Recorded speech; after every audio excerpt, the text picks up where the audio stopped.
to the publication of your top 400. Oh my gosh. I'm not even kidding. It's the middle of the day on Tuesday. I have 2 teams left in the free agents. And I'm getting it done tonight. The next step from there is, it's pretty much all ranked already. And by the way, if you have PL Pro, you guys already see the rankings, which is really cool. Again, I didn't plan on sending it off to y'all. It's just, what the heck, you guys get it because you're awesome and supporting us. But yeah, tomorrow, Wednesday, is the day that I think they'll be done. So they'll either be published on Wednesday or on Thursday. The goal is on Wednesday. There's also Scott Chu's top 150. No, more than that. I think it's like 300 hitters. Something ridiculous that he's doing. So we've got both of those coming out this week. We don't want to bash heads. So one will be on one day, one on the other. But yeah, finally, Eric. Oh my gosh, it's top 400. It's like, I think I wrote more words than I did last year. And last year was 80,000 words. So yeah, enjoy this one, guys. Everybody knew 400 was going to take a little while. As always, you can find my top 150, which is not 400, but that's already. I mean, that's pretty amazing too, Eric. And I've already changed some things, not on the document, not on the article itself, but again, as you and I keep talking to it, as I keep listening to your amazing team by team roundups that you can find over on the Pitcher List podcast feed. I recommend, going down and looking at that, listening to those. If you're a PL Pro member, Nick is putting up the articles over on PL Pro as well. I think that those have been great for my process after I get the rankings. And it's like, I don't make drastic changes, but sometimes I'll move somebody up or down a few spots, listening to you kind of dive into it. And I start to then think about that compared to my own beliefs in that person. Well, that's how it should be done, because I think what's really important is that, guys, my rankings are not infallible by any means. And really what I think is most helpful is to say, look, this is what I'm weighing. And if you guys feel differently about certain weights, awesome. Then make those adjustments yourself, kind of, right? I will have the ones that I have, then ultimately that's it. But, it's important to understand the weights and why. It's about understanding if the narrative you have in your head of the pitcher is backed up by what we're seeing. And some of what I like about listening to yours is I have a story about this pitcher, and then you have some of the statistical stuff you mentioned in the podcast. And I'm like, oh, so maybe that aspect of who this pitcher isn't as ironclad as I thought. And then that won't make me say, hey, I'm going to drop him 10 spots. But it's like, okay, if I like the pitcher or the pitcher or two behind them, maybe I'll drop them a little bit, because now, again, I'm just reflecting on the narratives I'm telling. So take that into consideration. Nick will get through some of that on these 5x5 episodes that we're doing. And then obviously you can listen to those other individual team podcasts if you want to get the breakdown of a particular pitcher. So we are ostensibly outside of the top 30 right now, starting at number 31. However, there was some change in the rankings after the last episode. So we will explain all of that to you in a second, but we are jumping to number 27 here. And it's Framber Valdez. Framber Valdez, I believe, was going to be 31 for you. And you've it was somewhere around there, something like that.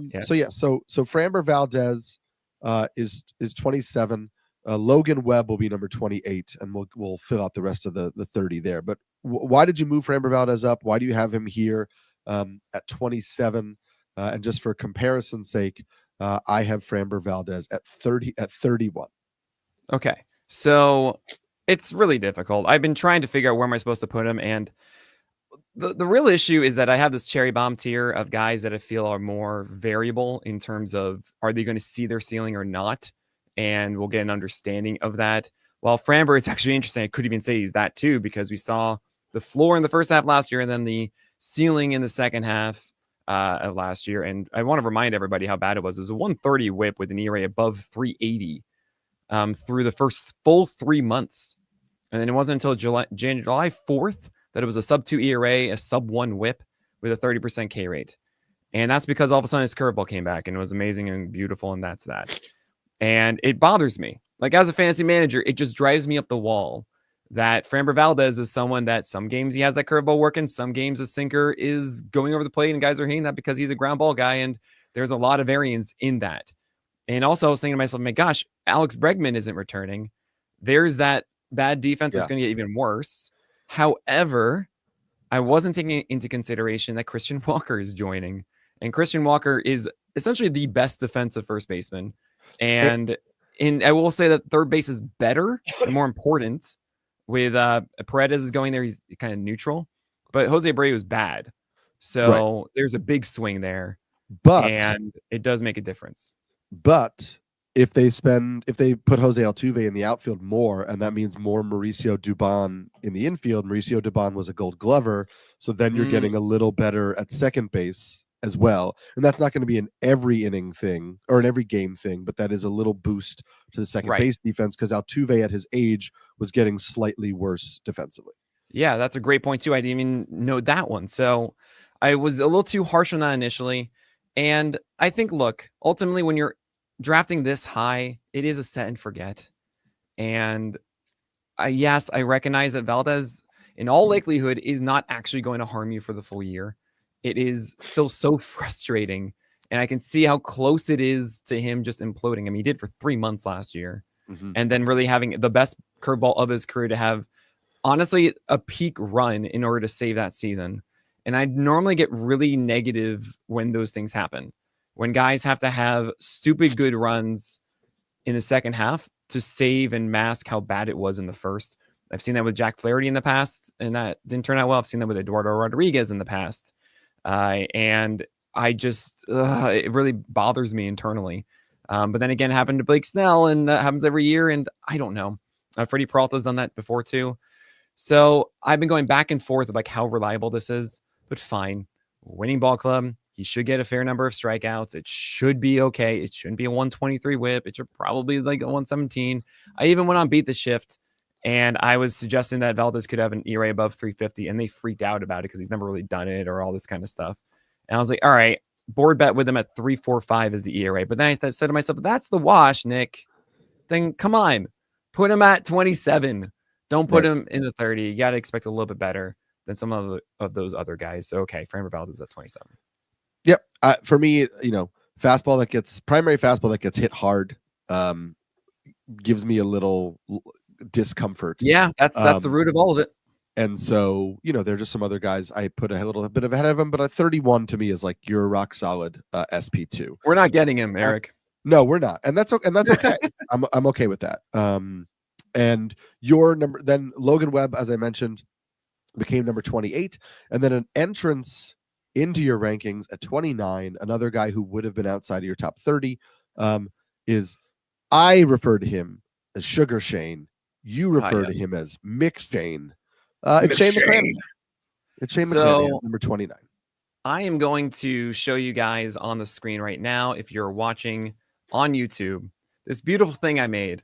It's my magnum opus. It's Mick Shane as McBain.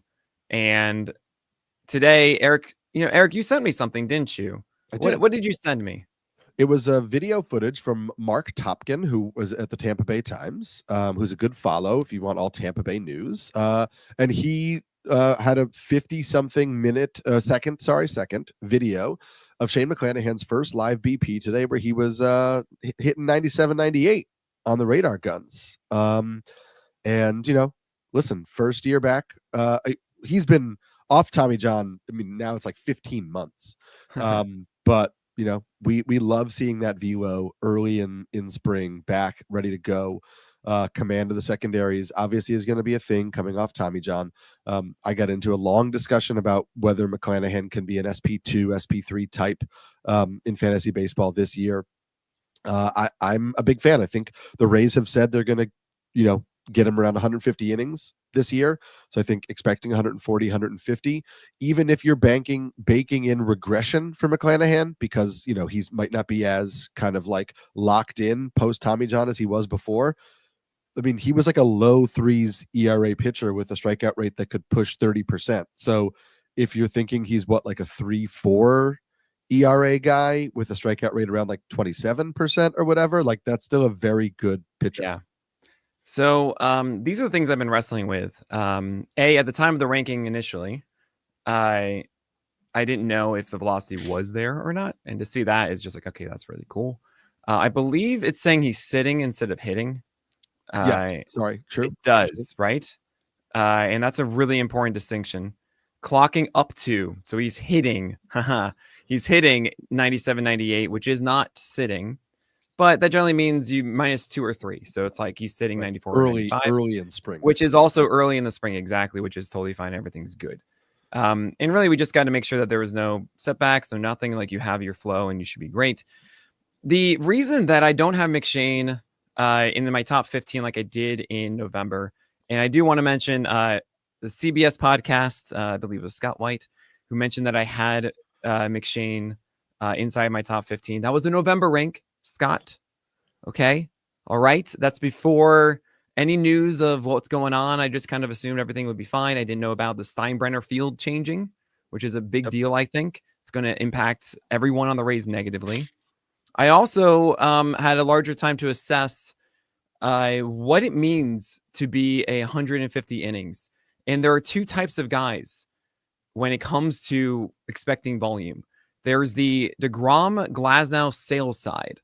And those are the guys that are generally going to go normally until they are hurt, for the most part. Maybe not Glasnow as much, but definitely DeGrom, definitely Sale.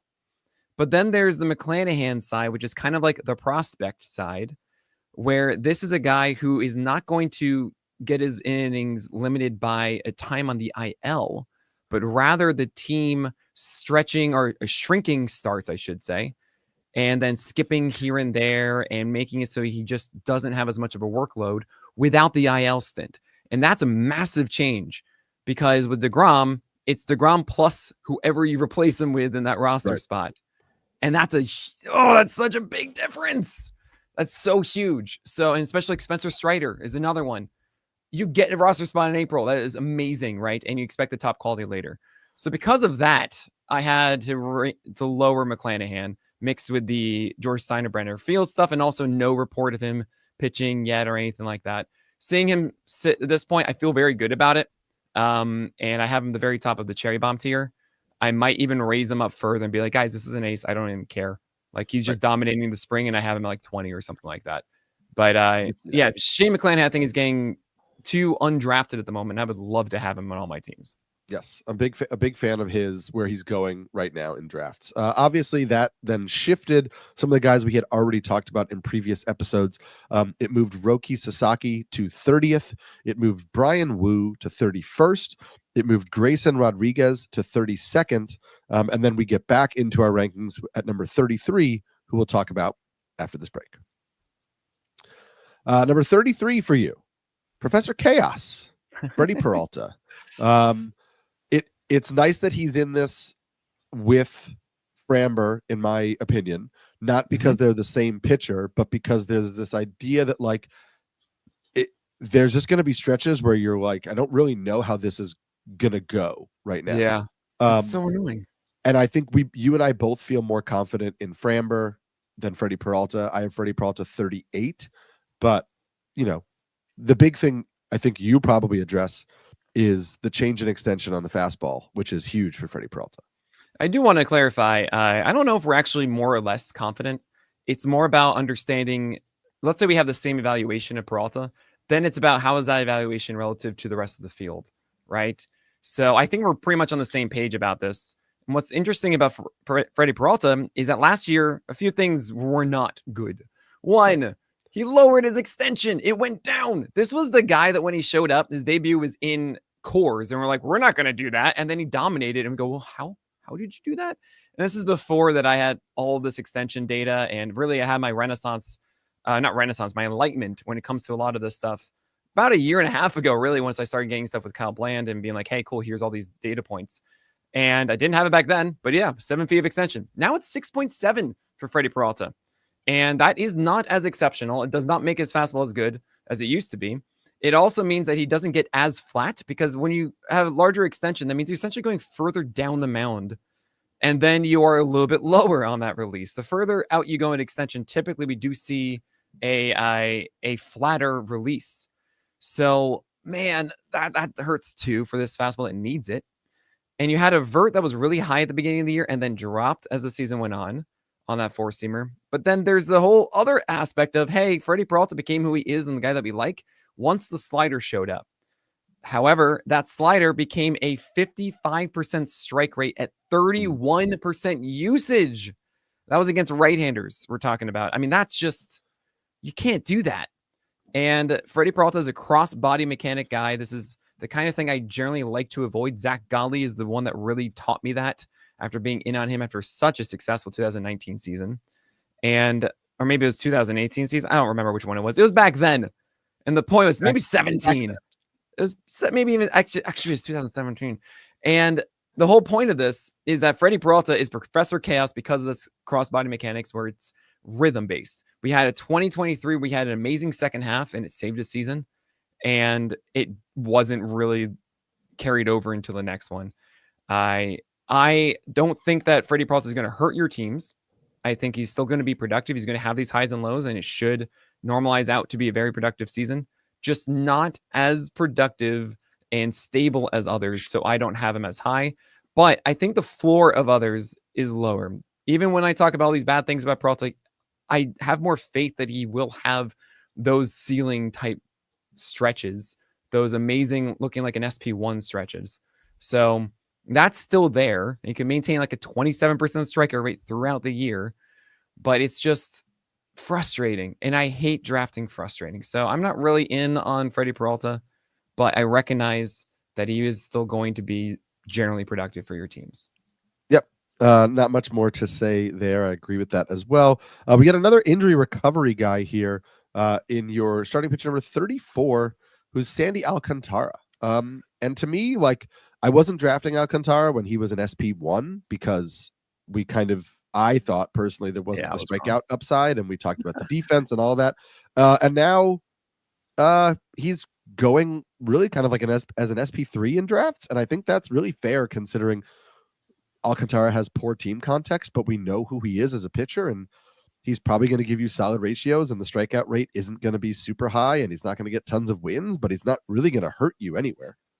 I'm wearing my Cole Reagan shirt, and I just want to make sure it's clear, guys, that I had my Sandy Crush shirt in the wash. Okay. Otherwise I would be wearing it today. The thing about Sandy Alcantara is that I might be raising him as spring goes on, especially to see how long they're letting him go in his spring starts. Sure. Because the biggest pushback that I have, which makes all the sense, is that, yeah, he's a volume guy, right? He's the one that his value came in not by having a 30% K rate. It's by having a 26% over 200 plus innings or whatever. And then also having this ridiculous stuff that returns a good, whip and ERA and all that kind of stuff. Well, this year, considering he's coming off of Tommy John, we don't expect him to go that long into games, or at least be limited in some way without an IL stint, which is kind of like the Shane McClanahan thing of like 150, 160. I mean, 60 even feels like you can't do that to a guy coming back from the IL of Tommy John, right? That just doesn't seem okay. So it's really hard to make out where we should be putting Alcantara. He threw a bullpen where he was going like soft and easy at 94, 95. And it was just like, everyone was making sure he wasn't throwing harder, which sure. I think is like, he's fine. He threw 99 in a bullpen in September, right? But I really am going to monitor how many innings he goes. If he's going like 5 innings and he's allowed to go 80 pitches in the spring, I would imagine he can comfortably go 6 a lot.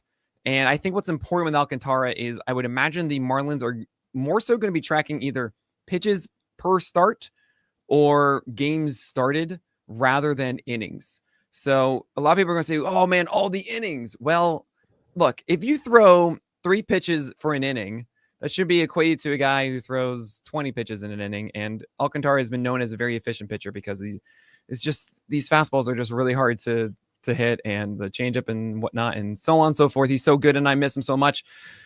But yeah, Sandy Alcantara to me doesn't have the same ceiling because of that lack of volume.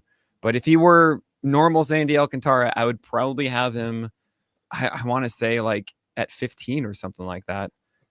Because I just believe in the ratios and the steady strikeout rate. I just wish he was on the Marlins, man. Yeah. That's not a good defense behind him either.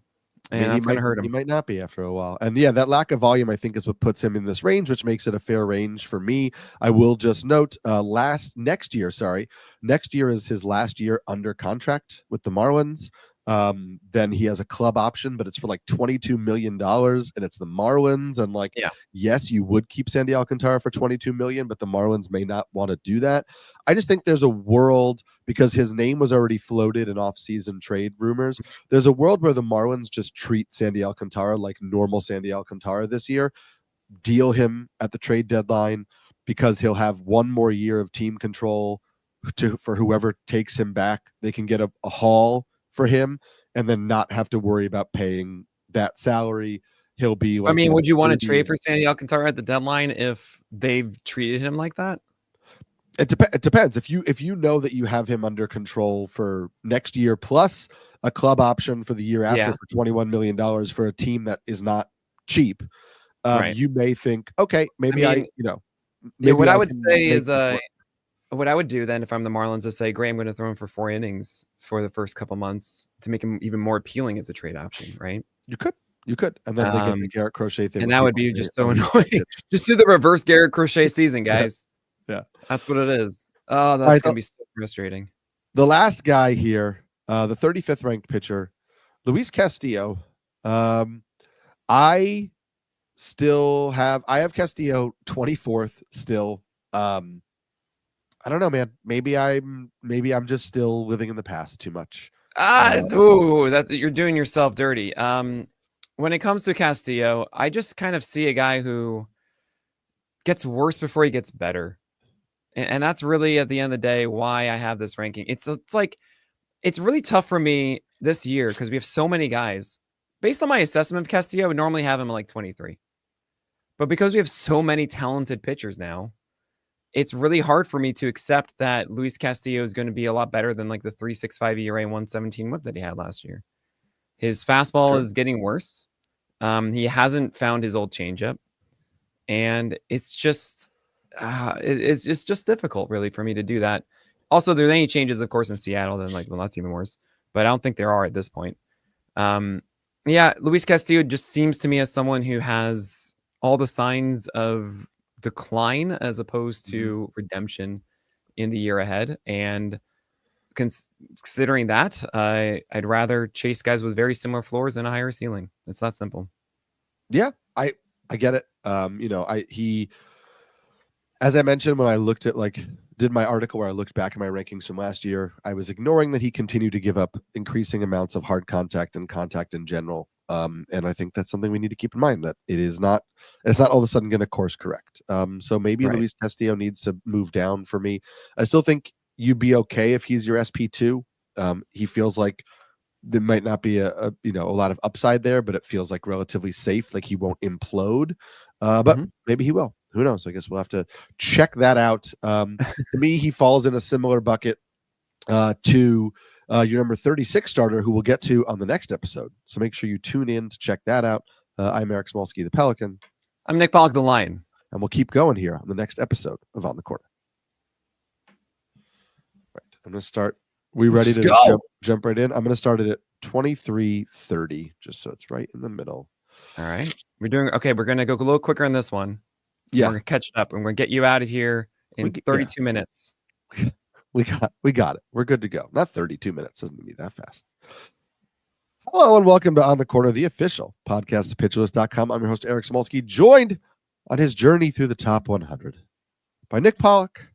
Nick, we are up to starting pitcher number 36 today. We're slowly climbing through. We're getting there, and I'm so excited to have this top 400 out. Oh my gosh, it has been a lot. If you guys enjoyed it, you want to read it ad-free, we are lowering the price of PL Plus. That's just the ad-free experience in Discord to only $5 a month for the entire year. It's the best way to just join, I think, the greatest baseball community on the internet. So consider that. Or, of course, if you want all of our premium fantasy tools, you can get a PL Pro for 15% off with promo code podcast. So consider that, support the site. But we got to talk about number 36. Who is that, Eric? We do, and I teased it on the last episode because I said number 35, Luis Castillo, reminded me a little bit of number 36, Aaron Nola, in the sense that both of these guys are probably on the downsides of their careers. The narrative in our heads is that they are maybe not aces anymore, but they are safe, reliable starting pitchers. I came into the rankings process with the idea that both of them feel like really safe SP2s. And then the more that I start looking into it, the more that I pick up on some of the handedness stats that you talk about, the more that I look at your Phillies podcast episode about I think the decreased effectiveness of Nola's curveball, the more you're realizing that maybe they're both like low end SP2s. Maybe they're just like kind of boring guys who no longer have the upside and are getting surpassed by the Grayson Rodriguez and Bibes and Schwellenbachs and Bryce Millers and all that of the world. Yeah, it's unfortunate. And it's kind of funny. Aaron Nola and Luis Castillo were two of the guys that I really hung my hat on, or really like leaned into. I don't know, hang my hat, whatever.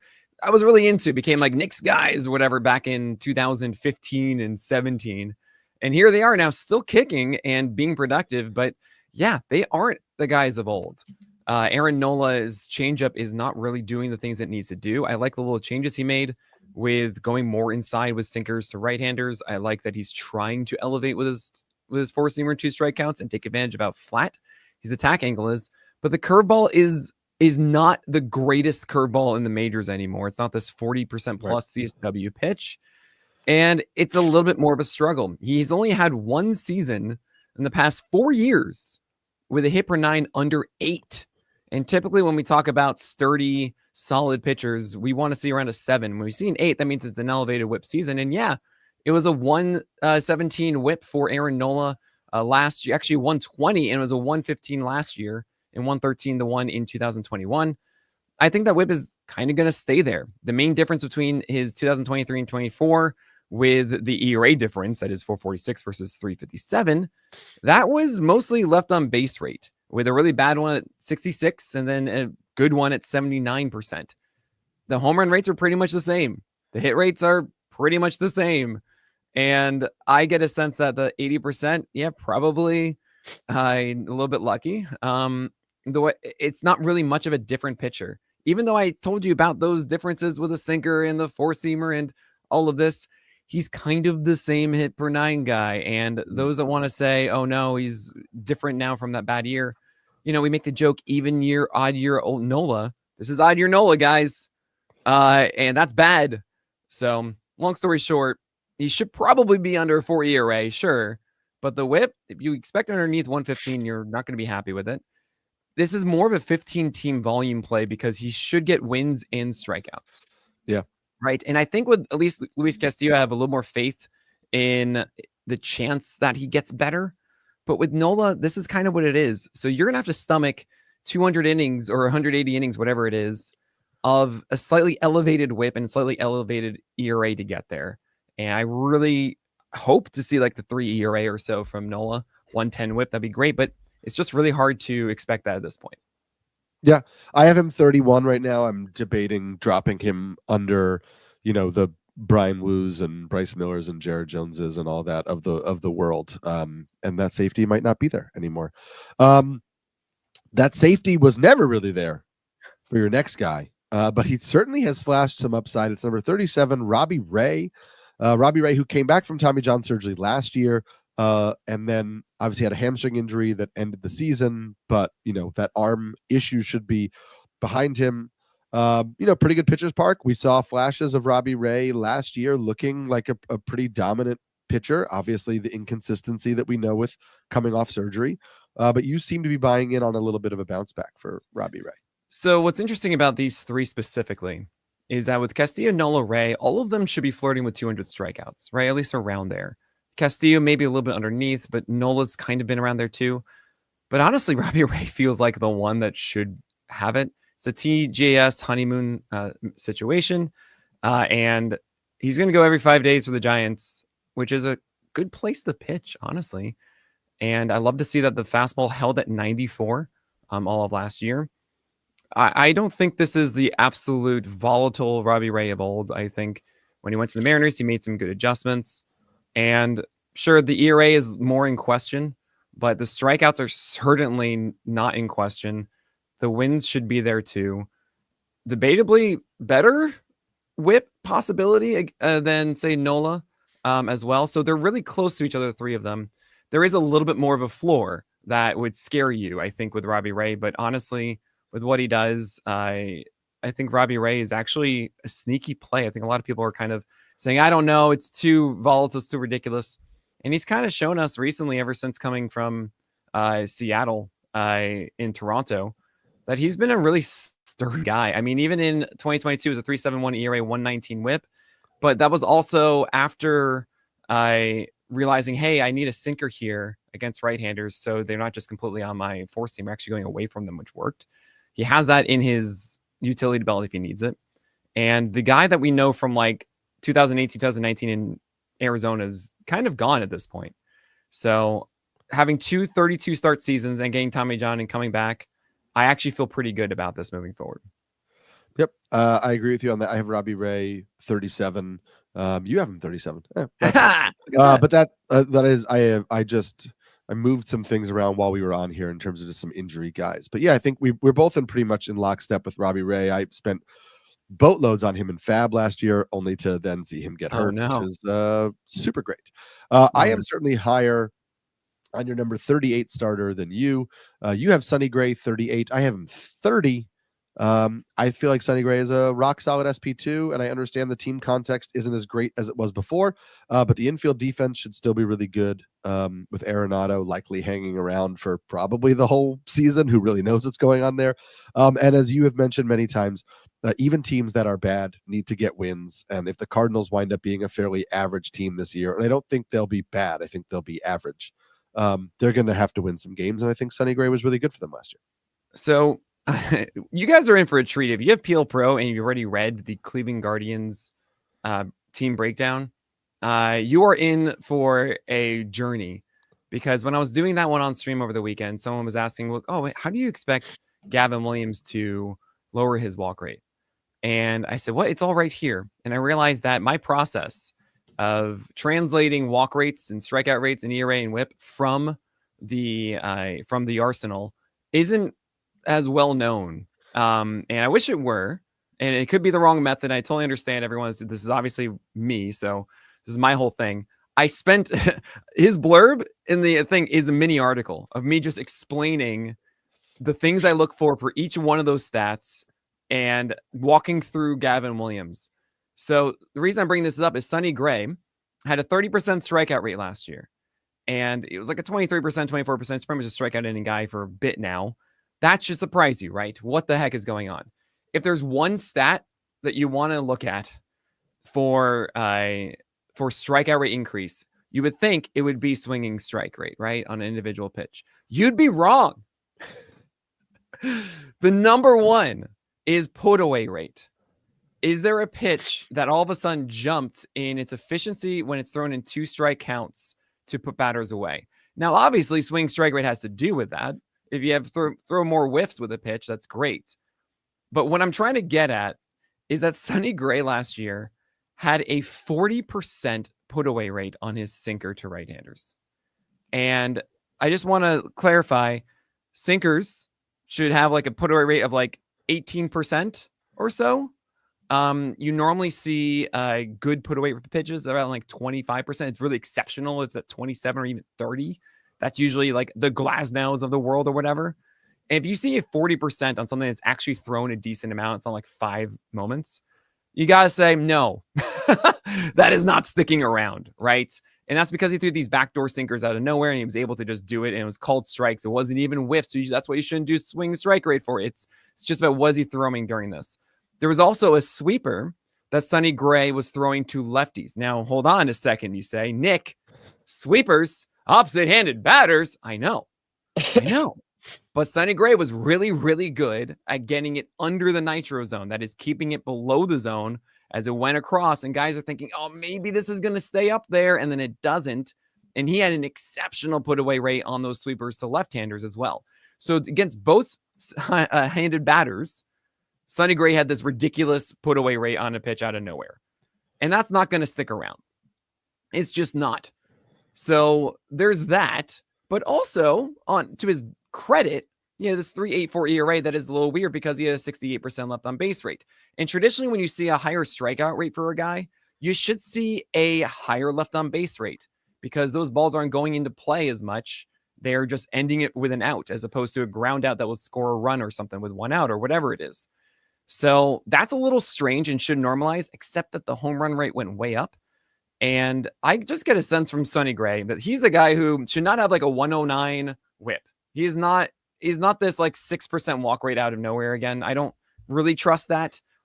I think the home run rate at 114 isn't too ridiculous based on what he does. He throws like cut four seamers inside to lefties. He also doesn't get that thing away enough, actually inside enough to lefties. And then it's a little bit too much there for righties. It's kind of annoying.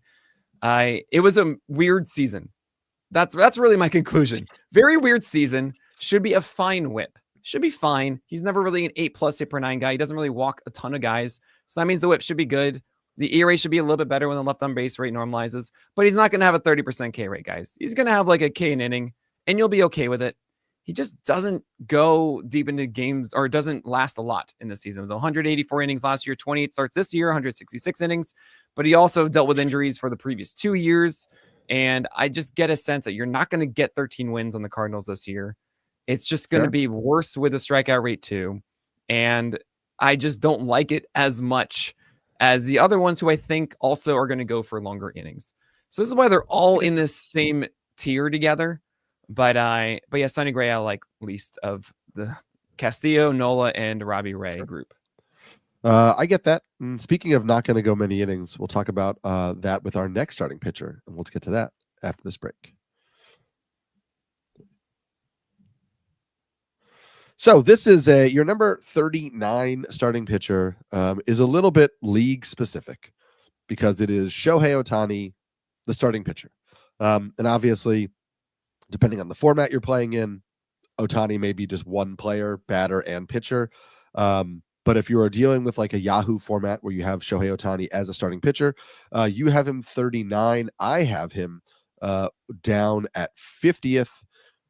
For me, I think the concerns are innings, right? I kind of feel like, first of all, he never really threw. He was never a huge innings pitch guy before because he's dealt with multiple injuries. The Dodgers have no reason to push him back. I kind of feel like 100, 110 innings, like 110 innings feels kind of safe for me with Otani. Mm-hmm. And as you have mentioned on this podcast or other, I don't remember where you said it, but Otani will also probably not, he won't go on the IL because he is going to hit. So you're always going to have to keep him on your bench. So you're going to get probably 110 innings of a guy you can't IL. He has to be on your roster. To me, that is problematic on top of just the general, hey, what's he going to look like coming off Tommy John concerns. And so that's why I have him low. No, I mean, man, I love it. I think I feel least confident about this one because this is the weirdest.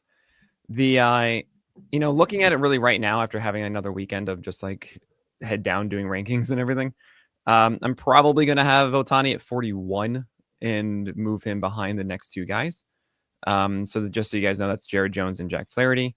And still, the whole idea of Otani is, let's say you were getting Paul Skeens, and if you were drafting Paul Skeens right now, and you knew you had to wait or whatever for 2 months, and you're going to get those 130 innings, like where do you draft him, right? And that's kind of where my head is with Otani a bit. It's frustrating as anything. And I put him after that Holly tier. I actually call it my thing Hollies, but I'm scared. And Hollies are like your stable strikeout inning guy with ratios that you're not going to drop and everything, but like it's not exciting. It's like, oh, okay, fine. So I put him after that because I feel like that's more locked value. And we're getting into the groups of, is it actually locked value? Like truly, are we okay with this? And that is Jared Jones, which I'm more hyped about now for whatever reasons. We'll get to that moment. And Jack Flaherty and Hunter Green and Carlos Rodon and Kodai Senga and Ryan Pepiot, right? So that's why Otani's here, because yes, I do feel like he will help me. But not having that roster spot for anything for months, even for at least a month, that's going to be annoying as heck.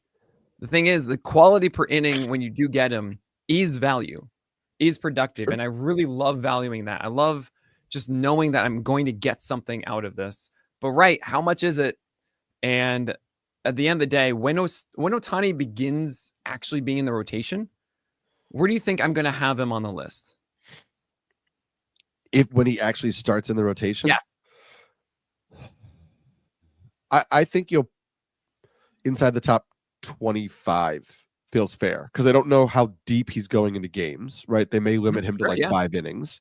Yeah. And they've said basically they're going to go to a 6-man when he's in the rotation. So then that means you're getting fewer starts per week. So you're dealing with fewer starts per week, fewer innings per start, which will cap the overall upside.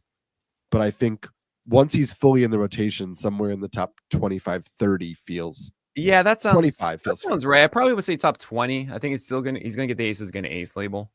And Aces gonna ace is pretty much just saying like, yeah, you're gonna be great for my teams. I mean, even thinking 5 innings, that's gonna be well worth your time for Otani. And I agree with you that I think they are gonna do some shenanigans or whatever. And it's gonna be frustrating as a manager, but still like you're gonna want that roster spot on Otani, right? But yeah, it is really frustrating because I'm only ranking him as the individual starting pitcher. If he's combined, guys, he's the first pick in your draft. Okay. So, and the fact that he doesn't get that IL tag because he's a DH, it's just so annoying. It's right, but it's just so annoying. So do what you want with Otani, everyone. I'm wrestling with it of when I would actually do it.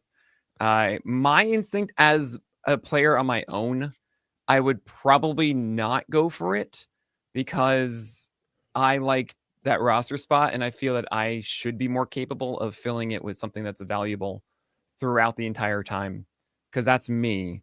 And maybe I should be doing that with my rankings as well, theoretically, but it's also because I don't know, I spend all day on this. This is literally all I do. I don't do any other rankings. So like I should be able to do that, it's tough. It's really difficult and do whatever you guys want with Otani. Yes. I will be mostly passing, but I will be mostly in on your number 40 starter. That's Jared Jones, who we love. And then we love the early spring training discussions of new pitches, which we're not going to react to this early. But Jared Jones seemed to hint at throwing a sinker. Oh yeah, awesome. I'm a detective here. Okay, you can't get anything past me, Jared. But I just want to say that, like, again, you've got a pitcher going into his second MLB season, who clearly learned a lot about himself and what he needs to compete at the MLB level last year. And he mentioned spending a lot of time tinkering in the offseason to refine the changeup and the curveball, trying to find that third pitch. He doesn't need both of them to be great. But if one of those two pitches takes a step forward and you've got the fastball slider combo with the improved curve or changeup, plus the added sinker to, just give another fastball variation, it's very possible that what we saw last year from Jones is not the baseline, but a stepping stone to actually a better version of Jared Jones. Exactly. That's it. Oh man. So there's a lot of things. One, if you follow all the chaos yesterday, I'm live streaming, and then we had someone come in and say, "Hey Nick, did you notice that? Like, I think it was B2. I could be wrong. I'm really sorry. Maybe it was Drew. Maybe it was Colton. But said, hey, did you notice that Jared Jones had like 7.5 feet of extension in his MLB debut, and then it was 6.8 after that?" And I go, "What?" And I tweet this out, and I freak out, and I check our data, and that's what it says. And I'm like, guys, what's going on? What happened here? I'm trying to think, like, did he jump off like Carter Capps? I'm looking at the video. It kind of looks like he does in that first one. I don't know. And then Kyle Bland, of course, is the voice of reason. Harry Pavlidis also got involved. And he said, this has got to be a data issue. And then he was appreciative, being like, oh, yeah, this is thanks for doing this because I got to fix up my data now. And Kyle said, yeah, this is likely a MLB debut. So the calibrations are weird. And MLB corrected it thereafter because he was 6'8" the entire rest of the season, for like 3 starts of 7 feet extension. So fine. Oh, that dream fastball doesn't exist. But then I had a wonderful mention on Twitter from Purewater71, who said who shared this fantastic interview. Hannah Mears with Sportsnet Pittsburgh had this great interview and a clip with Jared Jones, saying that he has a secret pitch on top of the curveball and changeup that he's working on, which honestly, I don't really care. I don't care. I don't trust it, Jared. It's fine. But he has a secret pitch that he doesn't want to mention. But then Hannah asked great questions like, are you going to use it against everyone? And I was like, yes, that's a great question, Hannah. Thank you. And then he said, it's going to be mostly against right-handers, but maybe in time over lefties, which obviously is a sinker. We know that. That's exactly right. There's no other pitch. There's no other pitch that would be than no a other sinker. pitch that he doesn't yet have. Yes, right. Like a slider would be the other thing, right. Or a sweeper. But like, nah, don't do the sweeper. You know, and also eventually to left-handers.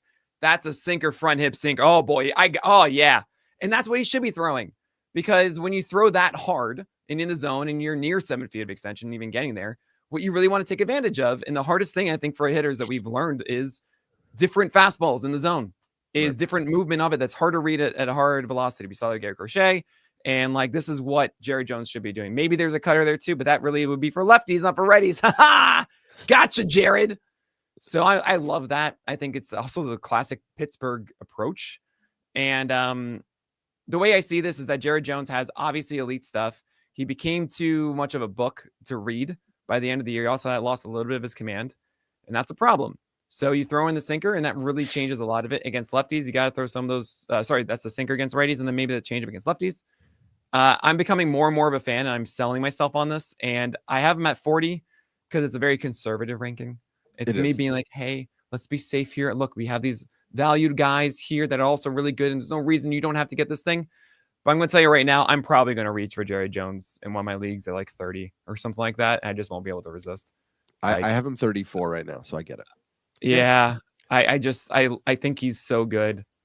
That fastball and slider are just too good. And if he has any sort of extra thing, that's it. That's all he needs. That's it. So yeah, let's hope he gets it. We'll keep watching it in spring training, and we'll keep talking about starting pitchers on the next episode of On the Corner as we now go outside of the top 40 of Nick's starting pitcher rankings. I am Eric Smolsky, the Pelican. I'm Nick Pollock, the Lion. And we'll check you on the next episode of On the Corner. I can't hold it. We're going to start this at 47, and we're going to get through it. All right. When's he out? Like 4:15. Oh, beautiful. We just have two more. We only have two more to do. I know. I thought for whatever reason, I thought 3:30 for a second, but yeah. Go, let's do it. Hello and welcome to On the Corner, the official podcast of pitcherlist.com. I'm your host, Eric Smolsky, joined by Nick Pollock as we continue breaking down 5 pitchers per episode on his top 400 rankings, which are out on pitcherlist.com. We are obviously not going to get through all 400 on these episodes. We are hoping to get through 100. And then we'll probably have some episodes of like who are our favorite between 200 and 300. Who are we'll talk about spring training changes, we'll do all that stuff. Yep. But we are going right now. We've done the top 40. We are heading into starting pitcher number 41. This is the tier called Cherry Bomb, but it's worse. This tier started with number 39, Shohei Otani, moved to number 40, Jared Jones, who in real time, Nick said he might move up because he's probably going to draft him earlier, maybe as an actual Cherry Bomb. And then it moves to number 41 here, Jack Flaherty. Now, Jack Flaherty, great first half of the season. Not as great a second half of the season. Winds up back in Detroit. Why are we not fully buying into what we saw early last year from Jack Flaherty? Yeah, so Jack Flaherty is a guy who does not have a good fastball.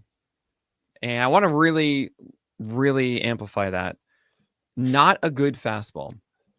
Okay? Because he has 2 secondaries in a slider and a curveball that really carried a lot of this. And the slider was a lot worse with the Dodgers, and it started to bite him by the end of it. And the curveball was just so good out of nowhere, really, at landing at the bottom of the zone and being so consistent there. And paired with the slider in the first half of being that really good low pitch, it masked how ineffective that slider was. It really hid that pitch a little bit more than it has in the past. I'm worried that that's not going to be the case. We see this all the time from Jack Flaherty, where he goes like one half that's amazing and one half that's not. Sometimes it's the first half, sometimes it's the second half. Sure. And I get a big sense that Jack Flaherty is not going to be the fun, amazing sauce that he was the last year, really, because of that. And when we see guys who are so dependent on that tight command window with a bad fastball, it generally does not perform at an elite level for a full season. So I'm hesitant to believe into this. I also do like the fact that it is the Tigers. I think that's a good scenario for him. It certainly worked for him last year. And he could definitely still have like a 25% strikeout rate, could have good enough ratios along the way. I think it's going to be a bit of a ERA push up. I think the four seamer is going to allow home runs more. And I think it's just going to be a little annoying. He's going to be a cherry bomb. He's going to go back and forth here. You're not going to drop, but it's not going to be as explosive as an ace as it was last year for Jack Flaherty. Yep, I'm fully on board with that. I have Flaherty now at 44. So we're kind of in the same boat on Flaherty. Not fully. I have him at 40 because Otani's now at 41. Oh, boom! Moving on the spot. Your number 42 pitcher now is Hunter Green.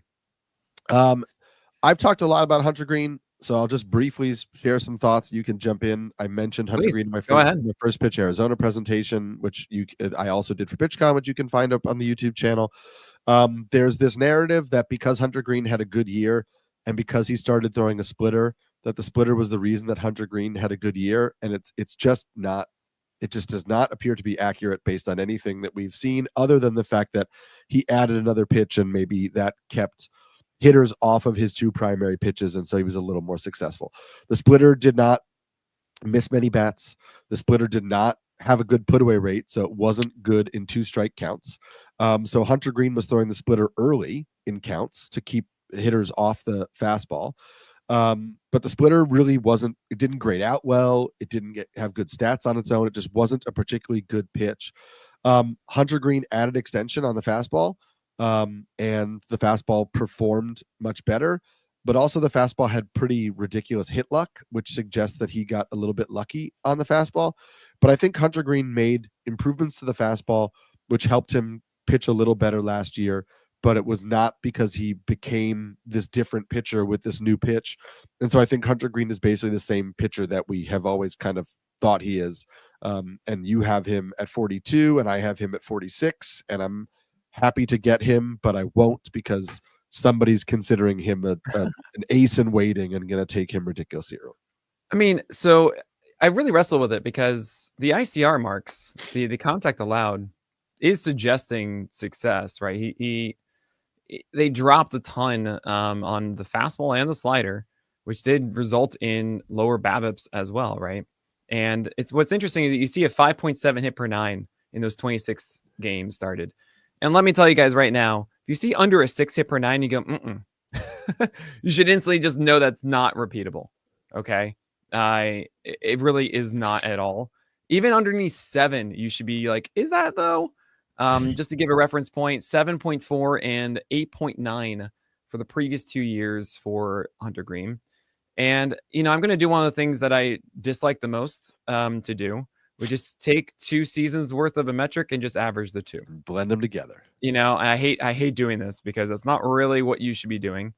That said, the ICR and the BABIPs all follow the same trends in both 2023 and 2024 to link to the hit per 9, right?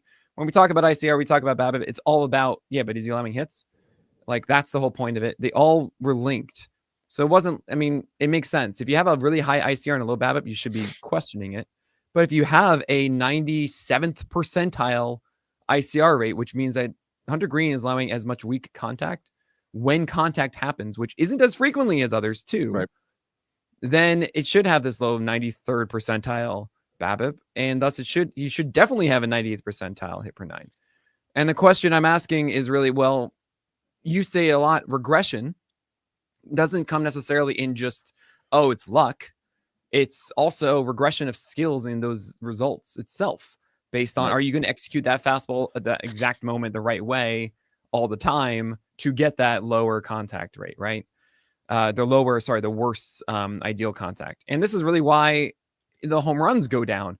Hunter Green had a 0.72 homer per 9 last year. It was half of his 2023 homer per 9 of 1.53, right? Homer fly ball rate went down more than half. Doesn't surprise you. He's in Cincinnati. I don't think that's sustainable. That just doesn't, I just can't put all of that together in the right way.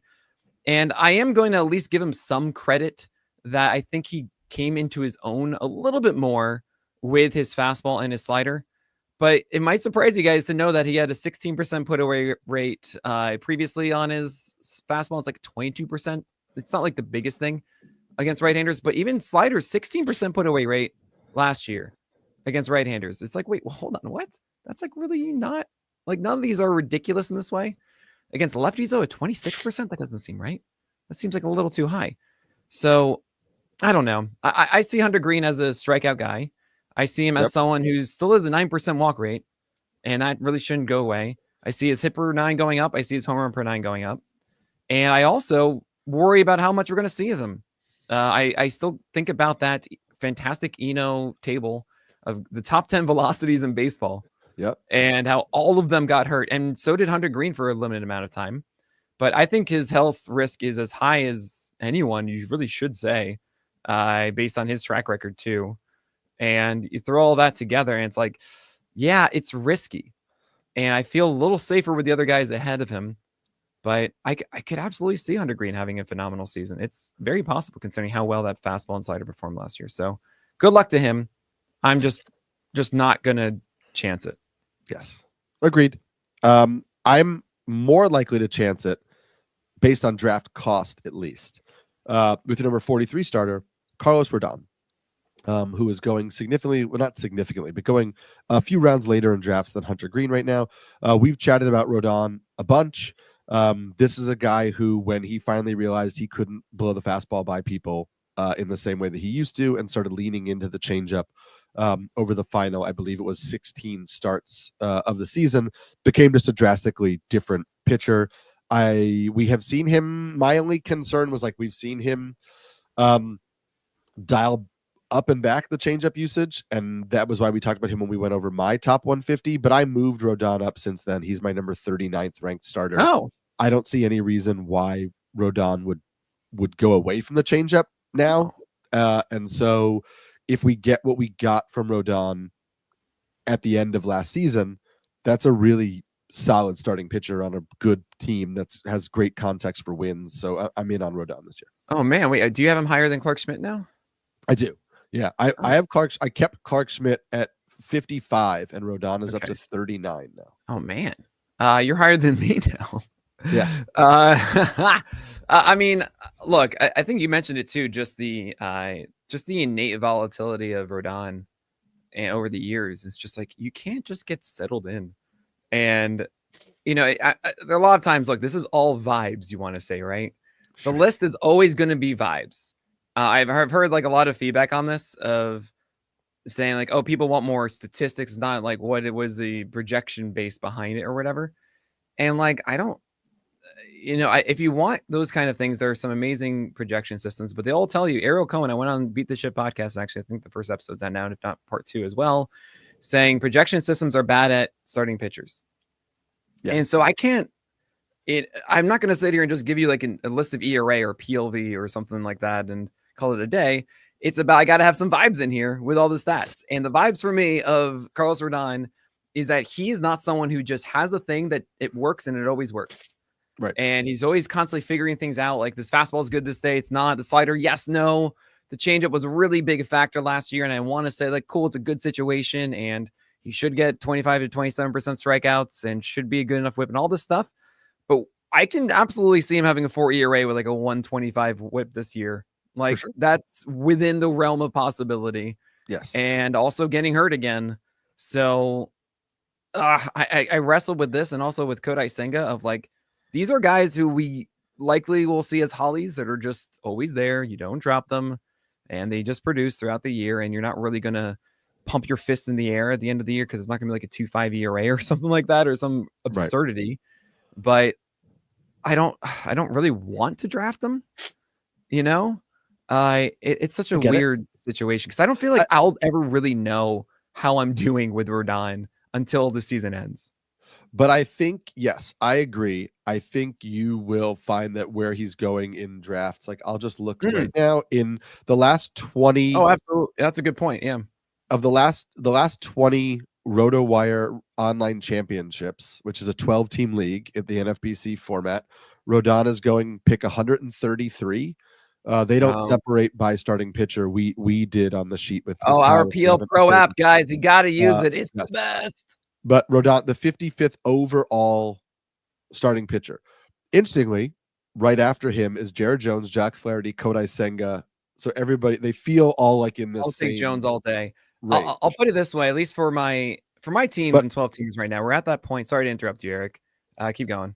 I was just going to say, but Hunter Green is going pick 94. So Hunter Green with an ADP of 94, Rodon with an ADP of 133. So that's almost 40 picks later. What's so funny is like what I'm getting at is my 12 teamers. If you guys aren't joining me on the stream, by the way, the playback.tv/pitchers stream, you're doing it wrong because we all just talk about whatever you want to talk about. If you guys have questions about guys, that's what I do. I just answer your questions. And someone asked, like, all right, Nick, you usually say you want 4 starters inside the top blank, and then you kind of have your canvas to create the rest of your staff. Where is it this year? And I would say it's right around 40. And I'm probably going to have Jones inside of it, or like right at the border of it.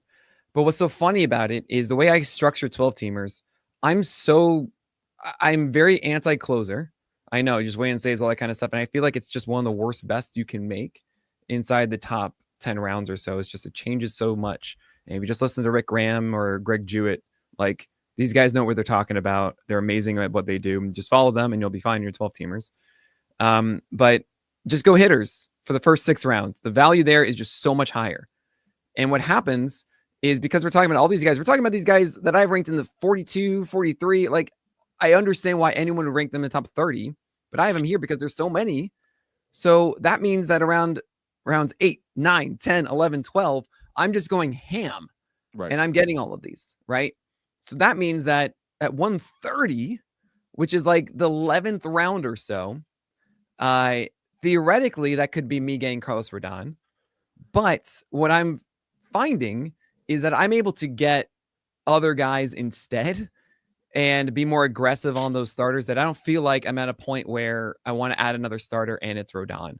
Does that make sense? Like, I'm at a point that I already have 4, and then I would want to take a higher ceiling throw because I already have the 4 that I really believe in, where I don't feel like I'd be able to make such a good decision in season with Rodon. But that might not be the case. I might be able to get him as my SB6 or something like that. And I'm like, well, yeah, all right, I'll take that. I'll go ahead. So it really does shape out when I do these mock drafts more and more. These rankings get shifted in that way to resonate with me of, okay, cool. No, these are the guys I'm actually going to be going for. Yeah, I get that. And I'm with you in waiting on starting pitching to get some upside guys later, like the next pitcher we'll get to after this break.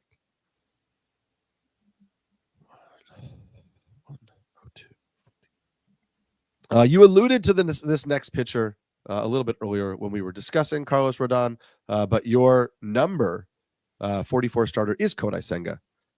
So much of this is just health related. I know that you were a big proponent of him adding the cutter at the end of 2023, and leaning into it a little bit more, which really kind of helped him kick up a notch. I mean, he had the cutter the entire year. I just discovered it. I didn't realize that this is what the secret to Kodai Senga was. I thought he leaned into it more in the second half of the year. I could be wrong because no, you might be right about that. You absolutely could be right about that one. I just remember in reflection, be like, what is it about Kodai? This fastball is not. Oh my gosh, this cutter just doesn't get hit. Oh, I get it. He throws so hard and it's all around the zone, and nobody knows of this 4-seamer or the cutter. And that allows him to get like 70% strikes in the cutter, and then the splitter is just always there in 2 strike counts, and it destroys them. Yeah. So yeah, it's all about health. Exactly what you said. As long as he's healthy and good, and it does look like there might be a setback, or maybe not. They think he'll be okay. Yes. Is the whole idea. He didn't really finish his rehab when he showed up in the playoffs, Kodai Senga. So it's a little bit different of a off season, but all signs are that Kodai Senga is good to go for the Mets. And in that case, you should be treating him like you did entering the season last year. And that was inside the top 30 starters, guys. Yeah. So I don't know. I see a great strikeout guy with what should be a really good, like a 115 to 120 whip with a good ERA. Like, that sounds really good to me. Yeah. I have him 42 right now and could move him up as high as McClanahan with a healthy spring. I will say it was true. 20% cutter usage in his first 2 months of the 2023 season. By July, he was up to 31% cutter usage. Beautiful. And how are you finding out that information? I could find out. I'm just looking at the StatCast pitch by month. But what? But it's listen. It's great on Pitcher List, but it's just Statcast is a little bit. It's quicker. Unbelievable. He really upped the usage, I would say, starting on the well, it's actually interesting. His first 4 starts were underneath 20%, and then on the 26th of April, he had a 31% usage start. 24, 21, 23, 29. Game log. That's how I should do it on your 9. And then exactly on June 4th, he threw 29% and then only had 1 game, well, really 2 games underneath 23% after that. So there's your answer. Eric. Thank you for helping us teach the masses about how powerful the Pitcher List player page is with their game log. It's just, and for reminding me. Man, game log. And yes, by the way, everyone, I haven't really talked about this a lot, but we are creating a league sync for in-season fantasy management.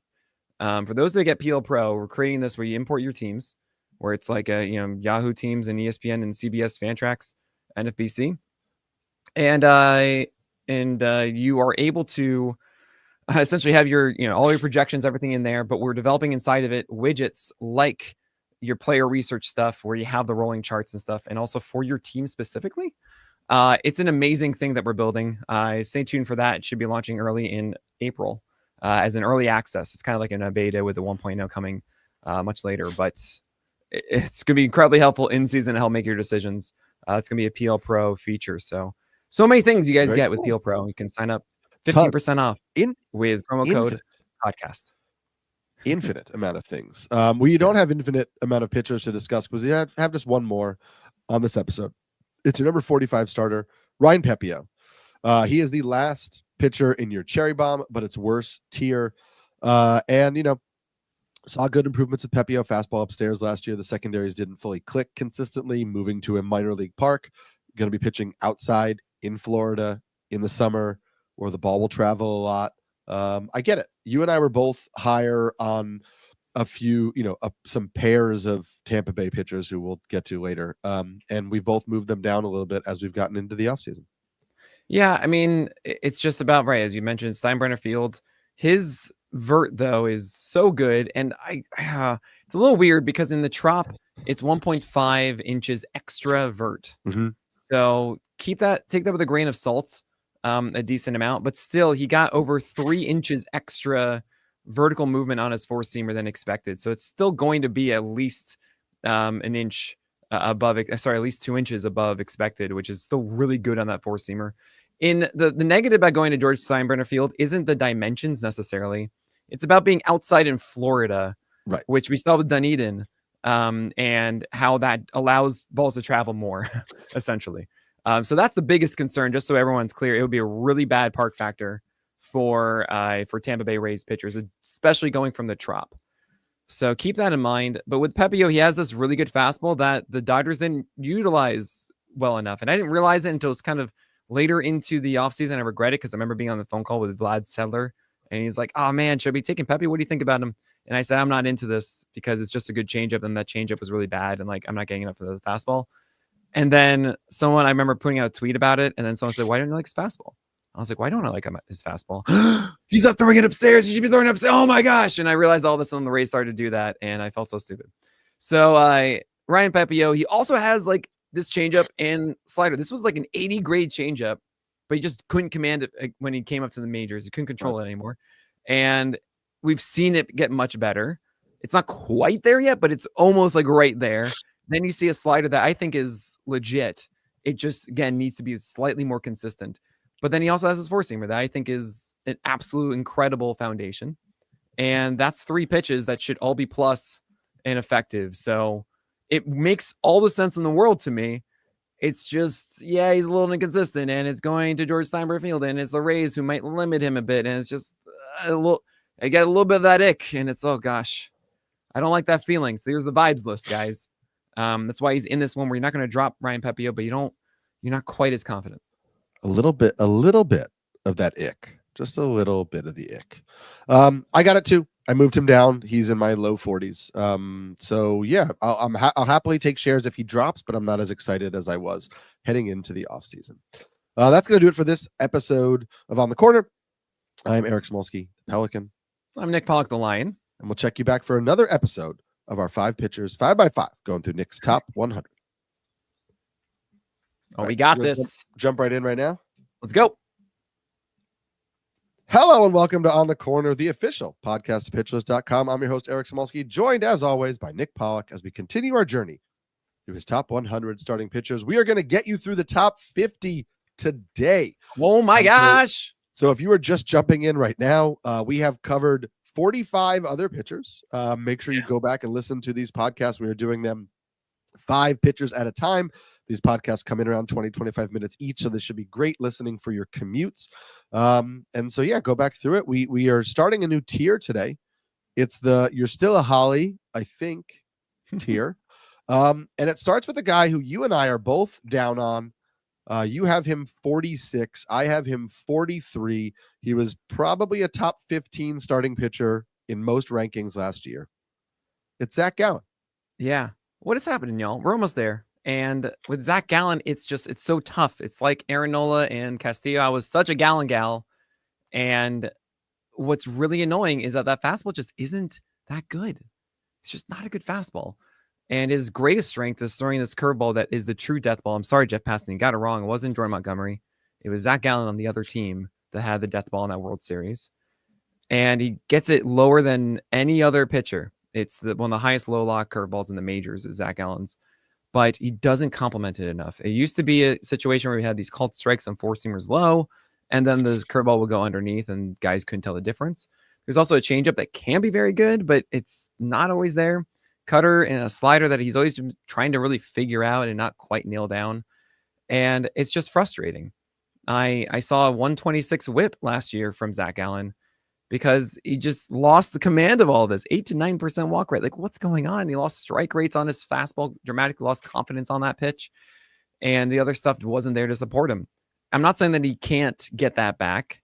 They lost Christian Walker in Arizona, which doesn't help his hit per 9. That's always been around 8. And it might be still good because it's a good situation. They're going to let him go 6 innings. Good overall defense, just not as good. Should win some games and all of that. But for Zack Gallen, he's teetering on that, hey, I'm going to help you, right? It's very close to Aaron Nola and Luis Castillo. I think I have a little bit more faith in their arsenal than I do Zack Gallen's, because that 126 whip is just staring me in the face and saying, Nick, it's an 8 to 9% walk rate that probably should stay elevated versus the 5 or the 6 from previous years. The 8 hit per 9 is probably going to stick around. And that 25% K rate is, yeah, that's kind of who he is. It's going to be a little frustrating, I think, with Zack Gallen. And I've decided, you know what? I don't know if I really want to go after this at all. Yep. I have learned to be weary of pitchers who give up a lot of hard contact. I think I ignored that too much last year. I'm trying not to ignore that this year. And so Gallen makes me incredibly nervous. Too much of his success for me relies on like sequencing and tunneling, and that makes me a little anxious. And so, yeah, I'm low on him. I think he's more of like a low end SP2 type of arm. Your next guy, I have 45, you have 47. He is an upside case, and a lot of people, I think, have him higher than this. It's Houston Astros starting pitcher Hunter Brown, who ended the season on an incredibly high note. I have been in conversations on Twitter where I pointed out he started 2023 also on an incredibly high note, not quite as high as he ended 2024, but we have seen Hunter Brown have really strong stretches, but continue to tinker with the pitch mix, continue to toy with how he's attacking hitters. I'm not quite convinced that Hunter Brown knows his preferred approach. It possibly is how he ended 2024, and that's great, and we could hit the ground running in 2025. But we've seen this in his major league stints before, and so I'm not fully ready to just say, hey, take the end of 2024 and carry it over, and that's Hunter Brown. Yeah, I don't know. It feels weird that I'm so negative about Hunter Brown when I know that the industry is positive on him. And anytime I see that everyone else is different than I am in this, I always get weirded out. I'm like, oh gosh, what am I missing? You know, am I really looking too much at the underbelly and not saying, look, this is a 25% strikeout guy who just threw 170 innings for the winning Astros and a 3.49 ERA. And I get that everyone's also saying, look, the FIP backs it up, 358. This is great. Yeah, I get it, guys. But here's the thing. Hunter Brown doesn't have anything that's elite to me. It's a four-seamer sinker approach against righties that is good enough-ish. It gets the sinker inside to righties decently amount. And I think there's intrigue also with like the way that he mixes his cutter, four-seamer, and sinker. But I put this out on Twitter. There's this really amazing app with Max Bay that is the Dead Zone app. It essentially says, look, based on their arm angle and the movement that they get, batters are used to seeing certain pitches move to a certain place. Right. This is just when you release the ball from a certain angle, they're not expecting the same movement. They know, like, cool, if you know lower, that means it's going to get extra horizontal movement. Up top, you're going to get extra vert. Like, it's natural, right? So he essentially puts on the plot these blue circles that said this is where the natural movement is. And then he overlays it with the pitcher's pitches to say, like, all right, this is relative to the expected movement of the normal one. This is where actually it goes. All three of Hunter Brown's sinker, four-seamer, and cutter are dead zone. They're right smack in the middle of the expected spot. That's bad. That is not good. And then you say, okay, well then hold on, Nick. Then maybe the secondaries, like the breakers and the changeup, those are really the ones that do the stuff for Hunter Brown. No, those are not the good pitches. In fact, against right-handers, none of those were over a 10% usage last year. It was just sinkers, four-seamers, and cutters. He had a slider at 9%, a curveball at 9%. Neither of them were reliable pitches for him. And then against the lefties, we had the curveball and the changeup get used combined like 32% of the time, and neither of them had a strike rate over 60% or a swing strike rate above 16. And I'm weirded out. And I thought about this for a moment. I was like, man, how often do we see this? A guy with three different types of fastballs where none of them are actually elite, and he finds a way to get through some starts, but he maybe has a high whip, and it's kind of frustrating. Oh no. You are all going to hate this comp. This is my nightmare comp. Do you know what it is, Eric? I don't, but can you think about this for a second? A guy that has been around for about maybe 3-4 years. Okay. You know the name. He's had an opening day start. Who has a fastball that just gets hit really hard. He has a cutter that gets hit hard. He has a sinker that gets hit hard. He tries to do things with his slider and maybe it's a sweeper now and a curveball. And there's sometimes he gets whiffs on those, but they're not consistent enough. And he's a really frustrating guy to roster over the years in fantasy. And this year you're not drafting him. He's in the NL Central. He's on the Pirates. You're talking about Mitch Keller. I am. Isn't that terrifying? Yeah, that's gross. But here's the thing. That's the same kind of thing. He throws four-seamers, sinkers, and cutters, and he tries to get away with that with good command. And there are those days when that command works out and he looks so good. And then there are others, and he doesn't have good movement on his stuff. And I just sat there being like, uh-oh. And obviously, like, I do believe that Hunter Brown is better than Mitch Keller, right? I have Hunter Brown at 50. You know, it's not, I'm not saying actually he's not 50. He's a 47 or 46 and 47. It's just, I'm not seeing the thing that takes Hunter Brown to the next level that makes me believe that he truly is a 115 whip guy and not this 127 that we saw last year, even though he had that good stretch last year. After the beginning of it, it was 162 innings of a 2.88 ERA and a 111 whip, 26% K rate. I get it. I really do. I'm just not seeing it in the arsenal. And the cutter change that happened to him, that he stopped using the sliders much, sure, that helped, but like, it just terrifies me. And I'm not in. I'm sorry. That's it. Yeah, I get it. I'm just gonna move on because I'm really excited to talk about the next pitcher. And it's Yu Darvish. Yeah. And I listen, I am currently in an NFBC 50 draft, which is a 12-team draft and hold. In the 19th round, we're looking at pick 219. And I already have 5 starting pitchers. But again, draft and hold formats, you want to get lots of pitchers. 17, 18. And I'm like, I think I'm going to take Yu Darvish here. And I'm realizing as I look at like the draft, it's like close to his max or his min pick. Like it's almost the highest anybody has drafted Darvish. Yeah. But I'm not so sure that I think we are misremembering what his year was last year. Yeah. And I'll just say very briefly what I put in my rankings. I have Yu Darvish ranked right now on my updated rankings. I have Yu Darvish 50th. So kind of like similar to where you're at. But I said he had a few injuries. He had that neck injury. He was placed on that with that mysterious personal issue where he was placed on the exempt list for an extended period of time, which I think makes us think that he missed more time with injury last year than he did, because it wasn't all injury. He was recovered from injury and then went on this exempt list. He had a 3.31 ERA and a 1.07 whip in 16 starts. That's just on the year.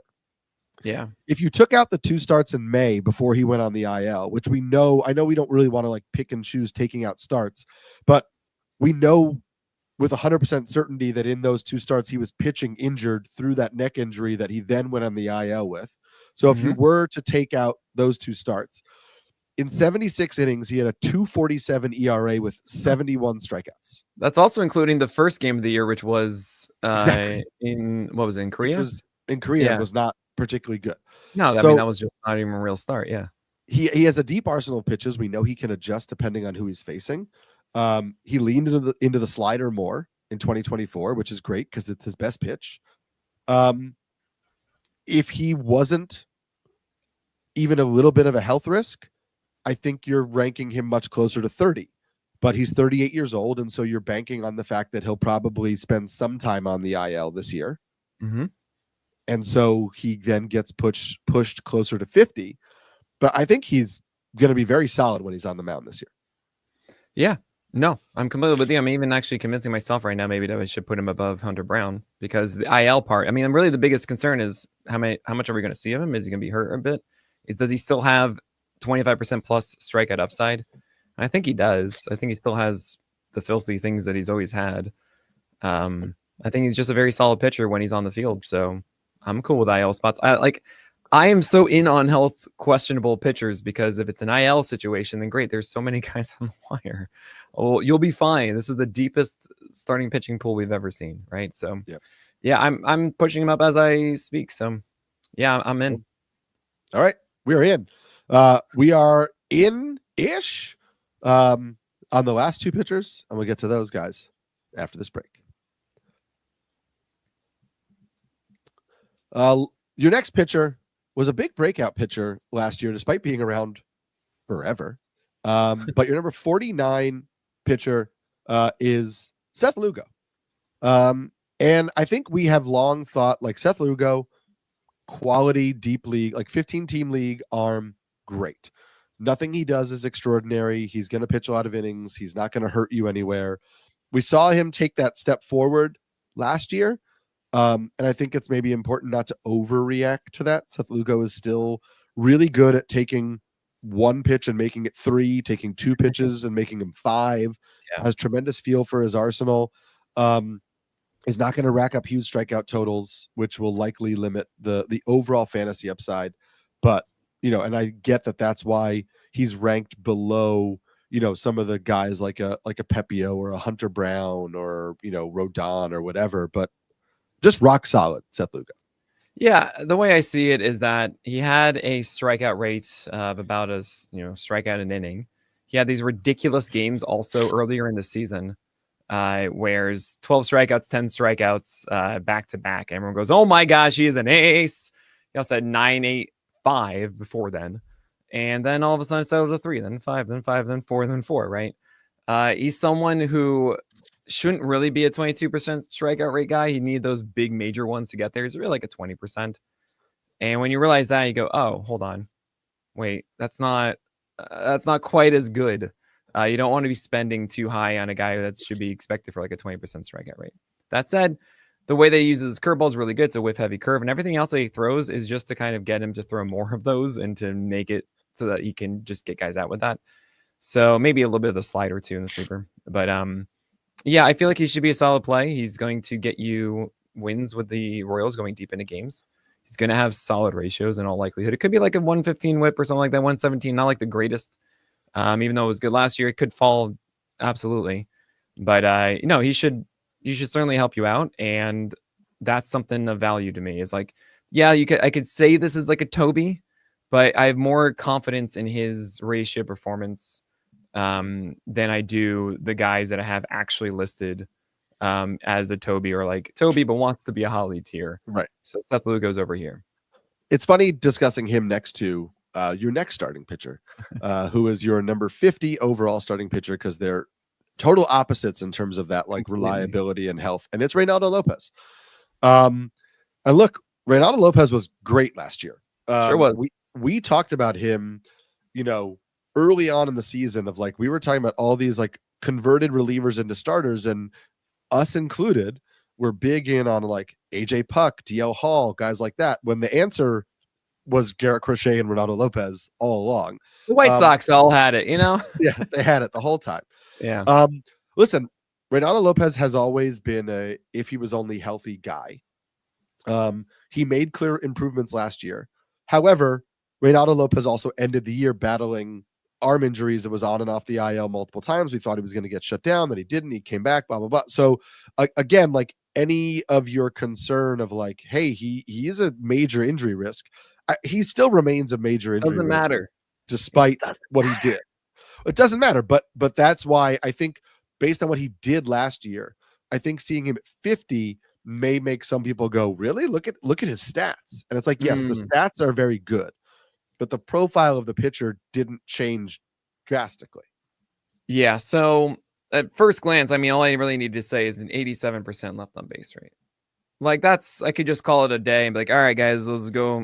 That's it. Fine. And then honestly, that's just so ridiculous that we know it's not sustainable. I think the one that really just messes with me is the fact that he had a sub 8% walk rate, despite throwing this slider that he threw 30% of the time at a 57% strike rate. Like, that's the one that just gets me. Is like, that's your number 2 pitch, a pitch that under a 60% strike rate. And that means that you should have a lot more walks than you do. And he doesn't. He got out of it a ton. And sure, there's a curveball that's in there 11% of the time at like a 60% strike rate. Even that should still be like, no. This is not a sub 8% walk rate, right? We saw a peak season. We all know this. Yes. At the same time, he's in that rotation now with Atlanta, and it is a good thing to pitch for Atlanta. There are a couple of reasons. One, they generally like to let guys go long. I know Grant Holmes, the real estate broker, didn't as much, but that's because he was still getting stretched out and everything to be a starter in the first place. 2, you're going to get wins, guys. The second highest chance to win the World Series, according to Fangraphs. And you're going to have a large offense behind you. So that's great. He still gets strikeouts. It's still a good fastball. It's still a whiff heavy slider and curve. And the fact that you're getting him this late means that, hey, you don't need him to work out.